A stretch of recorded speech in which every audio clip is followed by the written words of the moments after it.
Bom dia a todos, bom dia a todas, bom dia para você também que está assistindo a gente pela TV UFMA no Maranhão. Sejam todos muito bem-vindos e bem-vindas a mais um ICL Mercado Investimentos. Hoje, segunda-feira, então a gente vai ver aí quais as perspectivas do mercado para a Bolsa nessa semana, mas vamos também ver o que mudou nas projeções desse mesmo mercado para os indicadores macroeconômicos aqui do nosso país. E já adianto, teve mudança nessa semana. A gente vai falar da inflação por extrato de renda também, então vamos ver ali quais faixas de renda foram mais impactadas pela inflação nesse mês, quais foram menos impactadas, ou se o impacto foi mais equilibrado. Então a gente vai contar tudo para vocês, mas a gente tem uma série de outros assuntos também para tratar. Antes de tudo isso, André, bom dia, como você está? Bom dia, Débora, bom dia a todos os nossos telespectadores. A gente hoje com um visual diferente, aí vocês vão entender daqui a pouco o porquê disso, né? Mas tem bastante coisa para a gente tratar hoje. O mercado acordou azedo aí.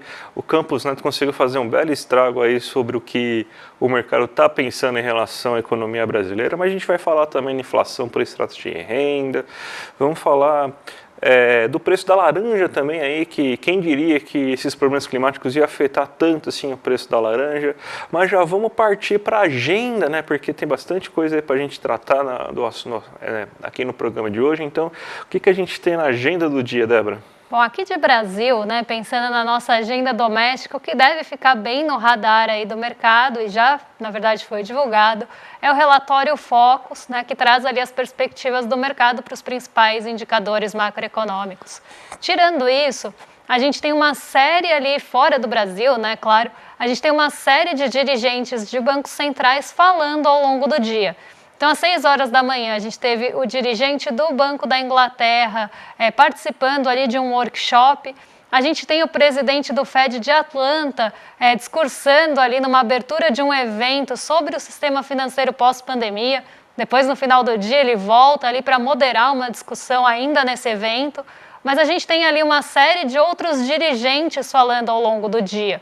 Então, como vocês podem ver, das 10 às 11h30, a gente tem ali dirigentes do Banco Central dos Estados Unidos participando ali de eventos, né, ainda naquele evento do mercado do sistema financeiro no pós-pandemia, mas a gente também tem o Philip Jefferson aí discursando em um evento, em uma conferência, e aí por fim, como falei, o Rafael Bostic volta ali para a agenda nessa hora de moderação de uma discussão de um painel.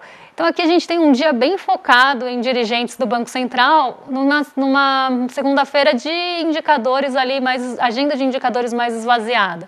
Então a gente não tem ali tantos indicadores sendo divulgados hoje, pelo menos ali de uma forma mais global, e aí a atenção acaba voltando justamente para esses dirigentes do Banco Central que estão ali bagunçando o mercado de juros dos Estados Unidos com suas declarações, mesmo depois aí da inflação ter ficado mais controlada por lá.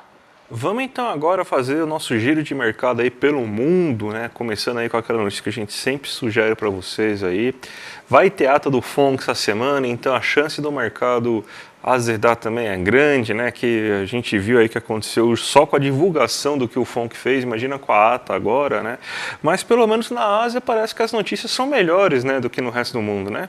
Exatamente, a gente teve um dia ali sem uma direção única, então as bolsas não seguiram todas para o positivo, mas muitas delas foram sim para o positivo, e aí elas ainda estão respondendo àqueles dados que eu falei na sexta-feira. Então a gente teve tanto ali a divulgação da produção industrial chinesa acima do esperado, mas o que ganhou muito peso hoje entre as bolsas asiáticas foi justamente aqueles novos estímulos em relação ali ao setor imobiliário chinês. Eu acabei detalhando um pouquinho na sexta, mas os estímulos ali envolviam novas regras que flexibilizam as hipotecas na China e também a possibilidade do governo comprar moradias ali que estão paradas, né? Então, aquelas moradias que estão ali no mercado paradas e não estão sendo vendidas. E aí isso acabou trazendo um dia positivo para o Xangai Composto, que acabou liderando ali as altas no continente asiático. Os mercados chineses foram bem para o positivo hoje, mas repercutindo ainda a notícia de sexta-feira. Então, o Xangai Composto subiu 0,57 nessa madrugada, fechou amanhã positivo, e com isso também as commodities acabaram indo também para o terreno positivo. Não estou falando aqui do petróleo especificamente, mas do minério de ferro, que ficou aí bem positivo e tem até um potencial de limitar a queda do nosso Ibovespa hoje. A gente vai falar um pouquinho disso na abertura.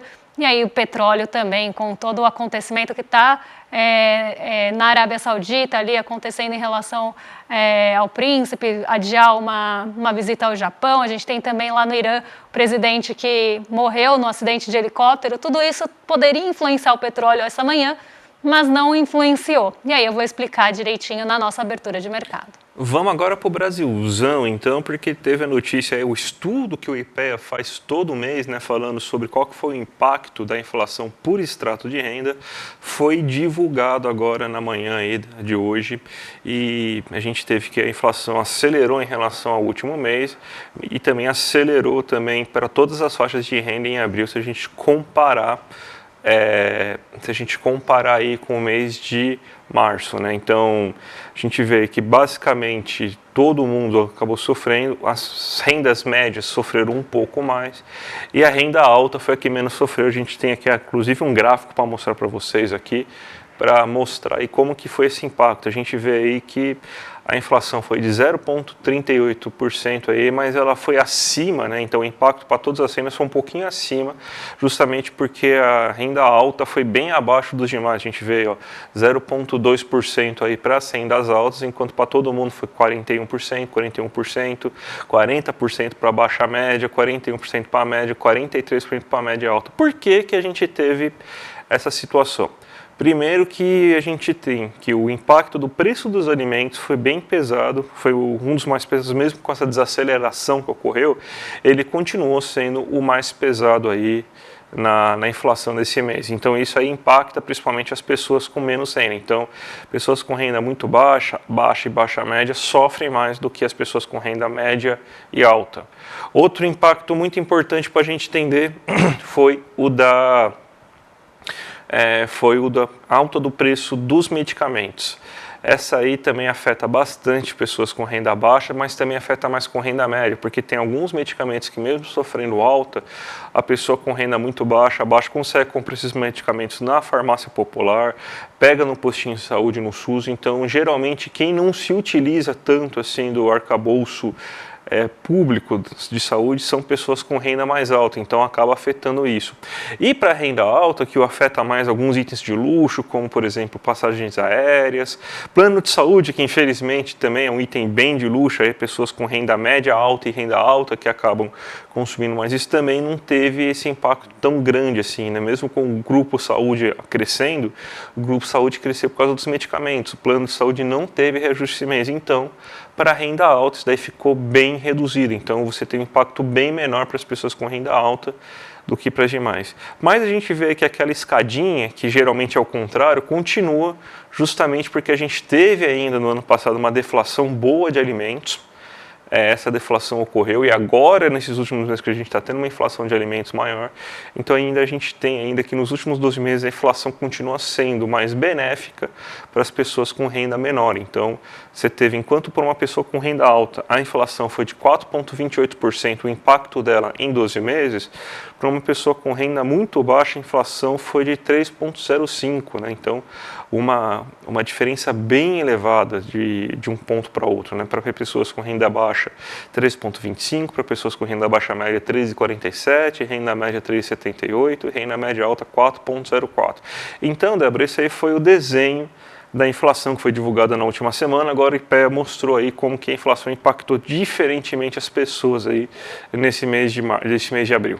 E falando aí de inflação e preços de alimentos, né, a gente vem falando isso há bastante tempo, inclusive alertando vocês que isso poderia acontecer antes mesmo da gente ter o impacto aí no nosso bolso, que a gente ia ter uma inflação aí de alimentos causada por impactos climáticos. Então, calor excessivo, chuvas excessivas, então secas também, tudo isso ia impactar o preço dos alimentos. Mas saiu um levantamento bem interessante da Bloomberg hoje de manhã, falando sobre o preço da laranja.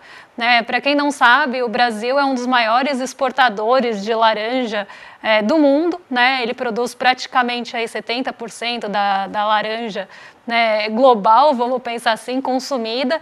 E a gente teve alguns fatores que acabaram impactando a colheita e a plantação da laranja. Né? Um item vendido in natura, que a gente sempre fala aqui, é que a gente está falando de suco de laranja, porque essa pesquisa ela é da Bloomberg dos Estados Unidos, e a gente teve ali o calor e as doenças prejudicando a colheita do Brasil em relação à laranja. Para quem não sabe também, tem uma produção na Flórida, que é grande, de laranja também, mas ela vem desacelerando ao longo do tempo e o Brasil está tomando esse espaço aí da produção de laranjas. E a gente teve um aumento, olha o salto que a gente tem depois de 2020 ali, do preço da laranja. Ali está em pounds, né? $5 por pound é o eixo que vocês estão vendo no Y, porque é a medida dos Estados Unidos. Tá? Mas aqui a gente está vendo o salto que se deu ali do preço da laranja, que é uma fruta que vem penalizando bastante. Quando a gente olha ali, né, composição de inflação, a gente vê o quanto a feira está ali penalizando e quanto as frutas, né, que são bem perecíveis nesse calor excessivo, também estão impactando aí nosso bolso. E aí a gente está vendo aí uma notícia da Bloomberg, né, para aqueles que tentam desacreditar a IBGE ou que tentam falar que não tem impactos climáticos na inflação de alimentos, aqui está um gráfico da Bloomberg mostrando que sim, a gente tem uma alta bem grande, por exemplo, na laranja, e o calor é um dos fatores aí que contribuíram para que essa alta de preços acontecesse. Um salto bem grande aí do preço da laranja, era só aí para a gente fechar esse assunto aí de inflação de alimentos na esteira do que saiu do IPEA. Mas aqui um gráfico bem interessante, quem diria, né, André, que a gente ia ter impacto nos produtos perecíveis, nos produtos in natura por causa do calor, né? Quem diria que acabar com o meio ambiente ia acabar também com a produção do agro, né? Foi muito inteligente aí, anos e anos aí de agrotóxicos, queimadas, tudo aí para aumentar aí a quantidade de carbono jogado no ambiente aí e ferrar a própria produção, né? Agora tá toda essa crise climática aí, tá todo o preço dos alimentos sofrendo muito sobre isso. Pelo visto a gente vai ter um inverno quase que nenhum aqui no Brasil, né? A gente já tem mais ou menos essa notícia, estamos em maio e era para estar frio e não está frio, né? Então isso daí não vai ser nada bom para a plantação dos alimentos que a gente come. Mas vamos aqui agora falar do nosso querido amigo mercado que está azedo. Perdão, gente. O nosso querido mercado azedou. O Campos Neto falou muito da última semana, falou mais do que ele deveria, como sempre, né? E o que aconteceu? O mercado comprou a sua versão, o mercado comprou a versão dele aí e piorou bastante o cenário econômico para esse ano, né? A gente já está sabendo aí, por exemplo, que o Campos Neto está passando, inclusive, por cima da diretoria, né, do Banco Central, não está conversando aí com seus diretores, alegando que, inclusive, isso daí é somente uma percepção pessoal minha, né, como se uma percepção pessoal do presidente do Banco Central não fizesse, assim, nenhuma diferença, né, imagina se ele vai fazer diferença, uma percepção do presidente do Banco Central em relação a isso, mas ele vai lá e está falando as coisas e todo mundo sabe o peso que tem a opinião dele, e isso aí está alterando a maneira que o mercado está vendo a economia. Isso daí ficou bem claro nesse relatório, porque não teve nada que fizesse mudar a percepção, não teve dados muito importantes, na verdade, na última semana sendo divulgados, até os dados foram mais positivos para a economia brasileira, mas o relatório veio bem azedo. A gente tem aqui, inclusive, os dados do relatório, para vocês verem aí como que azedou a situação, porque o IPCA, que é a inflação, a gente não teve divulgação de nenhum dado aí relevante na última semana, mas a gente teve aí que aumentou para 3,8% a previsão de inflação estava em 3,76%, e para o próximo ano também foi para 3,74%. O PIB, que teve inclusive divulgações importantes, como por exemplo o IBCBR, você também teve aí o monitor do PIB da FGV mostrando um ritmo bom de condução, de aceleração econômica aí nesse primeiro trimestre. Você teve aí que agora passou a cair a projeção do PIB, muito por causa do último pontinho aqui que a gente tem que falar, que é a questão da Selic. Se a gente pegar um mês atrás, estava todo mundo acreditando que ia ter ainda algumas semanas de queda de 0,5 pontos percentuais. Teve a divulgação aí do Focus, né, uma semana antes.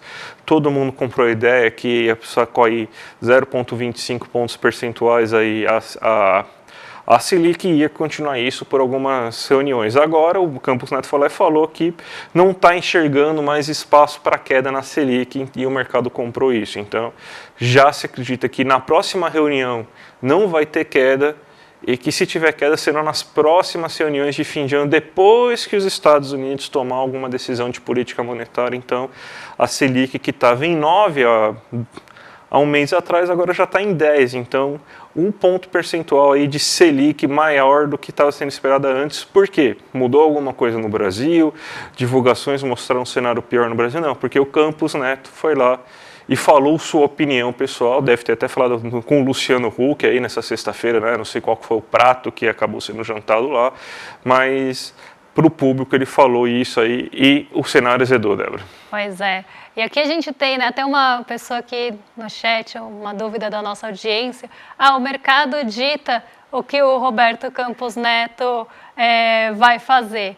E vice-versa, né? Porque se a gente tem ali um pronunciamento, porque ele deu uma entrevista na sexta-feira, e até eu falei para vocês na sexta-feira que ele estava ali em entrevista, mas que não ia dar tempo ali até da gente apurar para trazer aqui, porque ela terminou um pouquinho depois do programa e aí saiu a íntegra dessa entrevista em seguida. Mas o que ele falou? Justamente o que o André estava contando para a gente, que pode ser que a gente não tenha espaço para corte de Selic em junho, né, então na próxima reunião, e que pode ter uma pausa, né, não que vai parar, mas que pode ter uma pausa no corte da nossa Selic.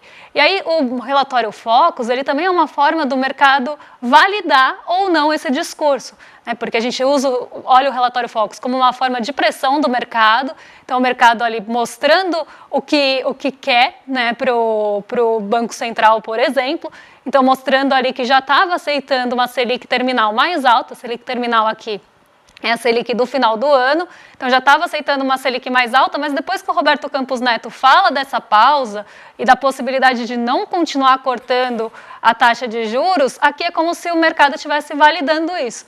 Então, sim, pode não cortar e a gente agora espera uma taxa de 10%. É quase que uma validação desse discurso. E aí, ainda há quem acredite em independência do Banco Central. Exatamente. E o mercado, pelo menos isso, em relação à Bolsa, o mercado está mais otimista, né? Não está tão azedo, assim, está azedo com o que pode acontecer no Brasil, mas ele está bem, olha, 85,7% acreditando que vai ter alta essa semana, Débora. Pois é, o mercado continua achando que a gente vai ter uma semana positiva como tivemos na semana passada. Na semana passada a expectativa estava mais dividida, mas a maioria do mercado esperava ali uma alta na Bolsa, 44,44% dos agentes acreditava que a Bolsa ia para o terreno positivo, que foi o que aconteceu. A Bolsa teve ali dias ruins, né, principalmente ali puxada para baixo pela Petrobras, mas no final a gente acabou ficando no terreno positivo. Na sexta-feira a gente teve uma Bolsa que até começou ali um pouco mais estável, mas depois aprofundou as quedas justamente depois da entrevista do Roberto Campos Neto, que fez com que os juros futuros e as expectativas para todos os vencimentos subissem. Então a gente teve ali um finalzinho de semana negativo, mas no final das contas a Bolsa terminou aí 0,43% positiva na semana passada. Para essa semana, uma semana aí que a gente tem alguns indicadores sendo divulgados, e a gente vai ter a ata do FONC, né, e muitos dirigentes do Banco Central dos Estados Unidos falando, isso pode diminuir um pouco o apetite pelo risco, mas o mercado não está muito vendo por aí não. Está acreditando que nossa Bolsa vai subir, né, 85,71% dos entrevistados está com essa perspectiva mais otimista para a Bolsa nessa semana, e 14,29% esperam a estabilidade. Ninguém espera queda nessa semana no fechamento semanal da Bolsa. Lembrando que a gente ainda tem ali pela frente a Assembleia Geral da Petrobras para validar a indicação da Magda Chambriard. Então tem alguns pontos ali que podem impactar a condução do nosso Ibovespa. Mas o mercado está acreditando que a gente vai dar continuidade no desempenho da semana. Vamos então agora para a abertura de mercado para saber, a Ibovespa está em alta, tá 0 a 0, vamos dizer assim, né? Que eu vi verdinho e pensei que estava uma alta um pouco maior, mas está no 0 a 0, né? Está no 0 a 0, inclusive saiu do terreno negativo agora, né? Passou boa parte da manhã no negativo, estava caindo porque não estava contando com o apoio do petróleo Brent. O petróleo Brent desde manhã estava desacelerando ali, na sexta-feira acabou subindo o petróleo Brent, depois a gente teve um arrefecimento dos preços do petróleo. E aqui a gente tem dois pontos importantes que poderiam mexer com o preço do petróleo, mas até agora não estavam mexendo. A gente teve a morte ali do presidente do Irã, né, um grande produtor de petróleo, e o príncipe da Arábia Saudita, ele teve que adiar um compromisso no Japão, dizendo que o rei da Arábia Saudita estava com complicações de saúde. Então, dois países produtores, grandes produtores de petróleo, mostrando ali alguma instabilidade, sobretudo política ali. Isso tinha possibilidade, sim, de jogar o petróleo Brent para cima. Mas até então a gente tinha um petróleo Brent bem perto da estabilidade ou no terreno negativo. Agora ele vai para o positivo, sobe 0,21 e aí sim a nossa bolsa vai também para o terreno positivo, porque a gente estava negativa e a gente só tinha ali apoio do minério de ferro, né? Quando a gente viu aquele gráfico das commodities lá no comecinho, eu falei, esse impulso vem sobretudo do minério de ferro de Dalian, que subiu mais de 1% hoje, aí dá fôlego para Vale, dá fôlego para mineradoras e siderúrgicas.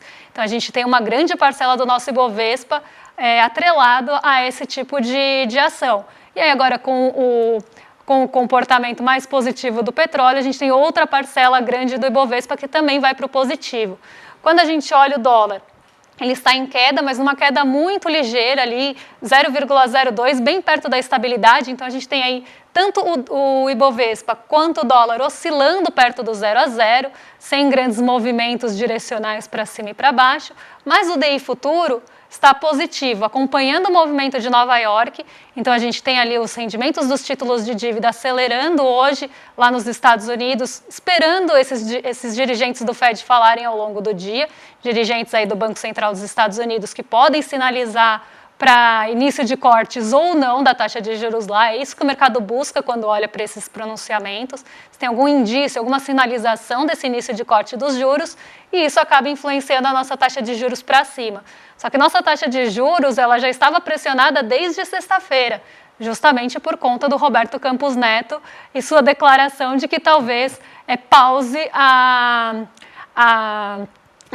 o corte da Selic. E aí a gente tem um colegiado ali, uma parte do colegiado do Copom, junto ao Roberto Campos Neto, né? E aí com o voto do Roberto Campos Neto, eles são a maioria do Copom. Então, dependendo de como for essa configuração da nossa próxima reunião de Comitê de Política Monetária, a gente pode sim ter uma pausa no corte da Selic, na redução da Selic. E isso acaba influenciando as expectativas para os nossos juros futuros, o que limita também a alta da Bolsa, porque diante de um cenário de juros mais altos, ninguém vai querer correr risco ali na Bolsa. Nova York continua no terreno positivo, então dá sequência ali a semana passada, que a gente teve índices renovando as máximas, mesmo em um dia que a gente tem as altas nas Treasuries. Então a gente vê ali movimentos mais locais até mexendo com as bolsas, então ali mais específicos de cada uma delas e não movimentos mais gerais. Quando olhamos a Ásia, como falei, a gente já teve ali movimentos positivos, a Ásia majoritariamente no azul, né? O Nikkei subiu 0,73, subiu até mais do que o Xangai Composto, que subiu 0,57, a gente já conversou sobre isso, mas o EWZ, que é nosso principal índice negociado lá em Nova York, está caindo. Então a gente vê aí que ainda tem uma pressão no nosso Ibovespa, algo que não está sendo sentido na negociação aqui, mas lá fora está. Débora, a gente está agora num momento de festa, né? Porque a gente vai celebrar agora 2 anos do grande ICL Notícias, que foi aí tudo onde começou, né? Para quem não sabe, a gente está aqui, a gente chegou aqui, era tudo mato, né? Não tinha nem estúdio, não tinha ICL Notícias, então a gente está desde o comecinho aqui. A gente está chamando vocês para fazer parte dessa comunidade, porque ó, a gente saiu de 2 anos do ICL Notícias, que era de 2 horas e meia, eu aparecia sempre naquele cantinho, a Débora também aparecia naquele cantinho lá, para a gente agora ter mais de 10 horas de programação, né? E se tornou líder de audiência do gênero jornalista nas manhãs do YouTube. Então a gente está batendo todo mundo no YouTube. A gente tem o prêmio IBEST 2023, que mostra aí que a gente é o canal de opinião, o maior canal de opinião da internet brasileira. E tudo isso aí naquele ambiente que a gente sabe como que é, né? Ambiente cheio de fake news, ambiente cheio de extremismo, e a gente sempre lutando contra isso, né? Então a gente está cada vez mais se firmando como um grande ator do jornalismo independente. De estar só ver, por exemplo, que Elô e o Demore estão fazendo na cobertura aí da tragédia do Rio Grande do Sul, que matérias de qualidade e tudo mais. A gente tem portais, ICL Notícias, tem o ICL Economia, então a gente está crescendo e crescendo muito. A gente está te chamando aí agora para isso, a gente tem até um videozinho para passar para vocês agora.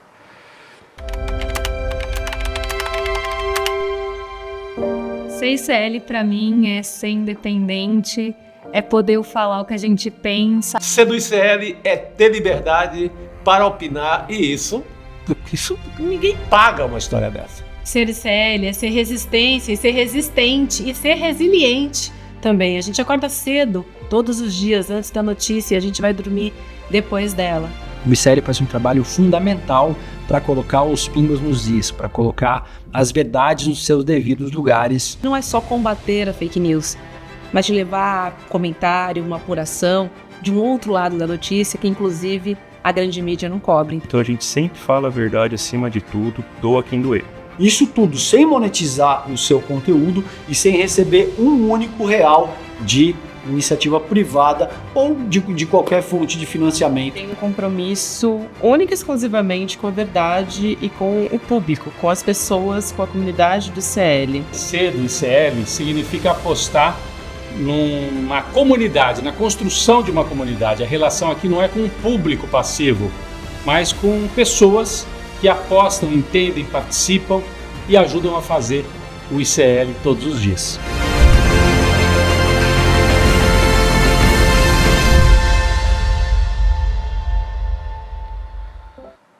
E a gente está cheio de novidade, gente, ó. Vocês estão vendo essas camisetas que a gente colocou aqui, ó? Agora vocês podem adquirir essa camiseta e muito mais produtos do ICL na nossa loja exclusiva aí, Sou ICL. Então tem muito produto novo, legal lá, caneca, camiseta, boné, então tá valendo muito a pena. Para quem já é membro do ICL, você tem o documentário, o dossiê Marielle, que nos bastidores da investigação, que está falando aí tudo aí que os nossos jornalistas, que os jornalistas fizeram, e desde que a Marielle sofreu o atentado e acabou falecendo, até a prisão dos mandantes. A gente tem uma aula com Evgeny Morozov, autor de Big Techs, a ascensão dos dados e morte da política, também disponível aí para os nossos alunos já. O curso do Rodrigo Viana, que também aí está exclusivo aí, que vai ser estreia dia 27/5. E para todo mundo aí que é assinante também tem um Papo ICL que vai acontecer de hoje até o dia 27. Hoje, por exemplo, temos Heloísa Vilela e William De Luca aí às 8 horas da noite, mas só para quem é assinante também vai ter novos parceiros aí no Clube de Benefícios. Quem entrar hoje aí no ICL aí e fazer a sua assinatura solidária ganha um livro autografado de Lula Bolsonaro do nosso querido Rodrigo Viana, o livro Big Techs do Evgeny Morozov, 35% de desconto na loja Sou ICL e o certificado digital aí de membro solidário. Então, gente, tem um link aqui embaixo, aqui, ó, iclmercado.com.br. Você sabe aí que a gente só existe aqui com esse canal todo porque a gente conta com a assinatura de vocês. Então, vocês que financiam toda essa estrutura. E quem ainda não financia, gente, vamos lá aí que eu tenho um monte de brinde, um monte de coisa para vocês hoje. Mas somos ICL, eu e o André estamos aí de ICL, vocês também são ICL, são parte dessa trajetória linda aí do ICL Notícias, que completou 2 anos. Sabe quem também é ICL? O rolê que vai começar agora. Então vocês ficam aí em excelente companhia com o William De Luca e o Guga Noblar. A gente volta amanhã para trazer aí as principais informações do dia do mercado e de economia para vocês. Então um beijão e até amanhã. Até amanhã, gente. Tchau, tchau.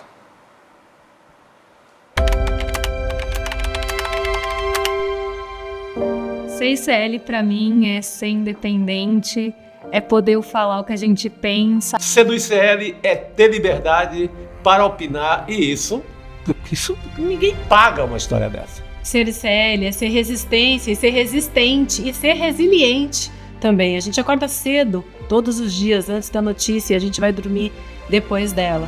O ICL faz um trabalho fundamental para colocar os pingos nos is, para colocar as verdades nos seus devidos lugares. Não é só combater a fake news, mas de levar comentário, uma apuração de um outro lado da notícia que, inclusive, a grande mídia não cobre. Então a gente sempre fala a verdade acima de tudo, doa quem doer. Isso tudo sem monetizar o seu conteúdo e sem receber um único real de iniciativa privada ou de qualquer fonte de financiamento. Tem um compromisso único e exclusivamente com a verdade e com o público, com as pessoas, com a comunidade do ICL. Ser do ICL significa apostar numa comunidade, na construção de uma comunidade. A relação aqui não é com um público passivo, mas com pessoas que apostam, entendem, participam e ajudam a fazer o ICL todos os dias.